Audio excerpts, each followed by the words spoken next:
si elle ne se lasse pas de jouer les entremetteuses pour M6 avec le programme romantique L'amour est dans le pré. Karine Le Marchand est en revanche beaucoup moins encline à se livrer sur sa situation personnelle. En interview pour Télévision Magazine, l'animatrice n'a pourtant pas hésité à trancher sur la question du mariage. Le 15 août dernier, M6 a lancé la 19e saison de L'amour est dans le pré sur ses antennes. Ce sont 12 agriculteurs qui ont accepté de se prêter au jeu, tous guidés par Karine Le Marchand. Car, même au bout de 15 ans, l'animatrice se plaît toujours à jouer les cupidons au sein du programme. Cette année, elle y croit même dur comme fer. Il y aura beaucoup d'amour avec l'espoir que celui-ci dure, avait-elle annoncé lors d'une interview pour Télé Loisirs, parue le 29 juillet. Karine Le Marchand est ainsi une éternelle romantique. Pourtant, lorsqu'il s'agit de sa propre vie, pas question pour elle de faire comme tout le monde.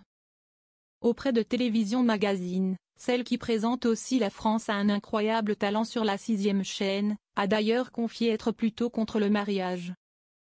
Je n'ai jamais voulu me marier, pas par peur de l'engagement, par peur du laisser-aller. Quand tu ne te maries pas, tu entretiens la flamme dans ton couple, estime-t-elle. Qui sont les ex-célèbres de Karine Le Marchand? Des occasions de se faire passer la bague au doigt, Karine Le Marchand en a probablement eu dans le passé. Mais très discrète sur sa vie privée, on ne le saura sans doute jamais. On lui a tout de même connu des relations amoureuses avec des personnalités de renom. L'animatrice a entre autres partagé sa vie avec le rappeur Passy, mais aussi avec l'ancien joueur de football Lilian Thuram, dont la séparation fut houleuse et s'était terminée par un procès. Bien plus tard, Karine Le Marchand est également tombée sous le charme du rappeur Joe Star. Aux dernières nouvelles, elle serait célibataire, ce qui ne l'empêche en rien de s'épanouir pleinement. En 2020, pour Télé 7 jours, elle assurait justement ne pas du tout craindre la solitude.